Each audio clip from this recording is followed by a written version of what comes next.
Shakespeare, chapter 53. You would pluck out the heart of my mystery.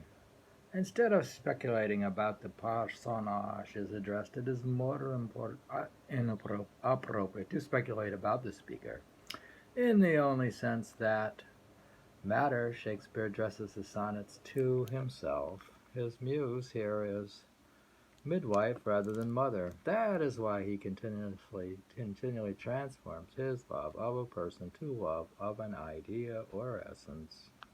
The poems themselves are maintained within a very different form of address, a piercing eloquence that is controlled, convincing, and fluent. They grow great strength of mind, well ordered and well sorted. They display enormous self confidence as well as inordinate cleverness.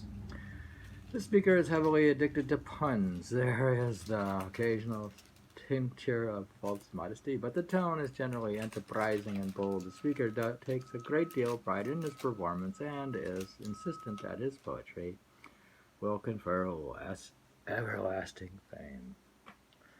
The poems represent a narrator who is sexually alert and eager, but who is also capable of intense infatuation and no less extreme sexual jealousy. This is not necessarily William Shakespeare.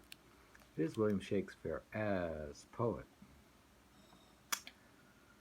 It would be wrong to argue, of course, that the plethora of outside parallels means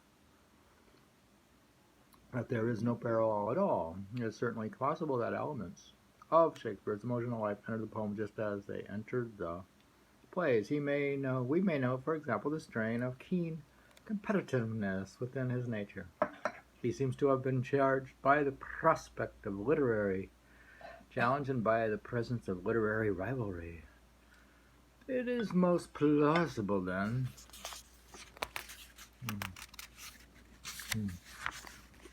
he invented or concocted the idea of a rival poet as a spur to his invention. The idea of a better spirit gave him a sense of limitation which he could then transcend. Could you make up a rival? It is interesting that throughout his career, he never once praised a fellow dramatist. He was highly ambitious, energetic, and resourceful. Who else would have conceived the great range of history plays at such a young age? Yeah, somebody. He never praised anybody else. In his earlier praise, he thrived upon parody of the fashionable authors, such as Marlowe and Wiley, which can, of course, be interpreted as a form of aggression. He was very good at creating shyly or openly aggressive characters, such as Richard III and Iago. It is intriguing that much of the dialogue in his plays takes the form of competition and contest of wit. There is much scorn and impatience, languor, and fretfulness in the sonnets. Shakespeare was spurred on by his predecessors, by his sources, in the continuing pursuit of mastery. It should be added that Shakespeare did not become the most eminent dramatist in London by chance or accident. He actively wished for it. This may have some connection with another persistent tone in the sonnets, where the narrator seems to be essentially a solitary. It is significant that the beloved, if one existed, is never mentioned by name, especially given the fact that Shakespeare assures him that he will be rendered immortal. Shakespeare wanted the world to honor and remember his love rather than any recipient of it. In the sonnet, Shakespeare is musing essentially upon the true nature of the selfhood. His subject was his own self. And in that cunning and witty solipsism, others were lovable in so far as they loved him. We may recall Ackroyd's remark that, in short, that he declined to join the debauchery of his colleagues. For most of his professional life he lived in lodgings away from his family. No letters survive. He may have written very few. There were few reminiscences of him, and he was, of course, singularly reticent about himself. Was he shy or reserved or aloof? One of or all of those terms may fit his being in the world. We have also found him, by report, to be amorous, witty, fastidious, and fluent. There is no necessary discrepancy. This is there. It shall be recalled that he played his own role in the world with supreme success. He invested with great joyfulness those characters who, like Falstaff, create and recreate themselves for any conceivable situation. It is also the mark of his powerful presence and authority that he is utterly uniquely Shakespearean in all of the themes and moods inherent within the sonnets. This may sound like the merest commonplace, but it is a phenomenon worthy of contemplation. There is no other writer quite with his consistent continuing identity through comedy and tragedy, verse or prose, and prose, romance and history. He plagiarizes himself. He parodies himself. His plangent words in the sonnets on love and obsession echo those of Richard II, immured in prison. Whereas Shakespeare is inclined towards meditation, he reverts to the idiom of that player king. There are so many echoes of Twelfth Night in the sonnets that the stringent figure of the man-woman Viola might almost be considered to be the master/mistress of the sequence. We are reading Coffee Hour with Shakespeare.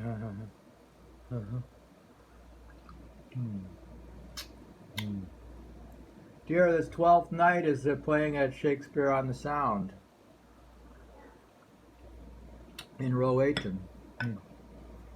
There, what? Oh, I don't know about Central Park. It's too hard to get in. There is a phrase in the 121st sonnet, the words of which echo through his plays. I am that I am. Sounds like God. I am God. I am that I am. It is, of course, a repetition of God's words to Moses on Mount Horeb. He's mocking Moses now. You can mock anybody if you're Shakespeare. But the phrase may also be compared to Eagle's remark that I am not what I am. Dear, Iago says, I am not what I am. Shakespeare is both everything and nothing. He is many and yet no one. It might almost be a definition of the creative principle itself, which is essentially a principle of organization without values or ideals. This is very good.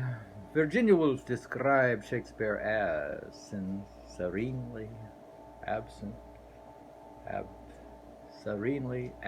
present. He's absent present. What's it mean to be serenely absent present? To be and not to be. He isn't and he isn't. He is and isn't. And that's strange.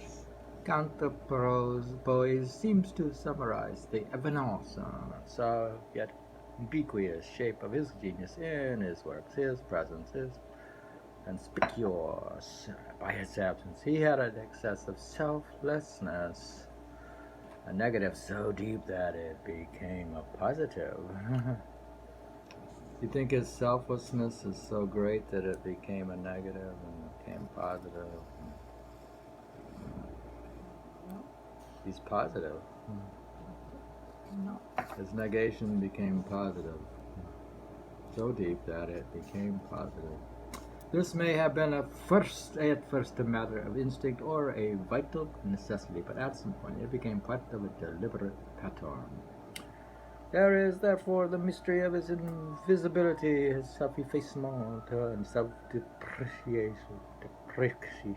You may plausibly imagine that he accommodated himself to every situation, to every person whom he encountered. He had no morality in the conventional sense, since morals are determined by dislike and antipathy. There is nothing of personal vanity or personal eccentricity about him. It's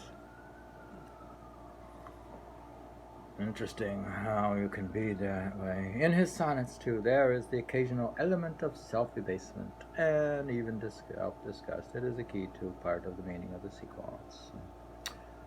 Knowing himself guilty, he was drawn to those who would hurt him, and then, baffled by that injury, even if it were only indifference, he seeks solace in thought. For most of his life, he was Shakespeare the player rather than Shakespeare the gentleman, and the taint of the public theater never completely left him. In the 110th sonnet, the narrator regrets that he has, quote, made myself a motley to the view, unquote. In the following sonnet, he laments, quote, that my name receives a brand, unquote. He has a brand, doesn't he? From the element in which he works, there are many critics who have, therefore, detected in Shakespeare revulsion from the stage and a distaste for the business of writing and acting in plays. One of his persistent metaphors for human futility and pretension is the theater. When he compares one of his characters to an actor, the illusion is generally negative. This is particularly true of his later plays. How much this was a commonplace of the age, how much a reflection of Shakespeare's true attitude is difficult to discern. It may have been a piece of a rhythmic grumbling, not to be taken very seriously. If we assume it to be genuine, it is one of the indications of his divided self. If he felt scorned, he felt at the same time what it was to be scorned. The poems to his black mistress contain allusions to sexual disgust and sexual jealousy that are also to be found in this drama. There is a hint of homosexual passion in the Merchant of Venice, Twelfth Night, Othello, and elsewhere, a passion not unlike that evinced by the writer of the sonnets to his favorite boy. There are also the veiled references to venereal disease in connection with the Dark Lady. Shakespeare's sonnets are suffused with sexual humor and sexual innuendo. The language of the poems is itself sexual, quick, energetic, ambitious, Homero. From the evidence of the drama, one would be clear that he was preoccupied with sexuality in all Why of its they forms. meant the Dark Lady is the poet, and it's impossible. The poet is very virtuous. She writes so virtuous. It's impossible Well, to be the venereal thing. That's the wilderness of Shakespeare's life. Yeah. And who knows who? The ladies, they were at the theater. The poet is nothing to do with the theater. If you read I don't dismiss that she's virtuous, is because the of poet is virtuous, doesn't have anything to do with the theater. her poetry. Yeah, with a charlatan Shakespeare. We were going to write virtuous poetry. She's a charlatan. A what?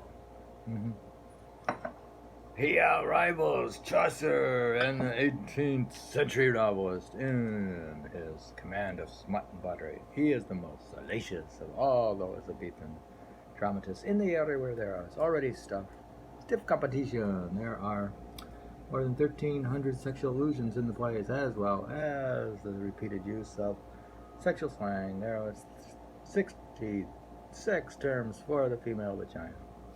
Among them, rough, scut, crack, lock, almond's tail, and put one Shakespeare with the other. He's the third Shakespeare. He's dirty. He's not the Shakespeare of the theater of the plays. He's not? Not at all. It's No. the difference. You could use that as your argument. There are a host of words for the male penis, as well as reference to sodomy, vulgar, and bestial. Thou loves labor lost armado, that he allows his loyal mistress with his two. Shakespeare is never more lively and more alert or more witty than dealing with sexual matters. They are such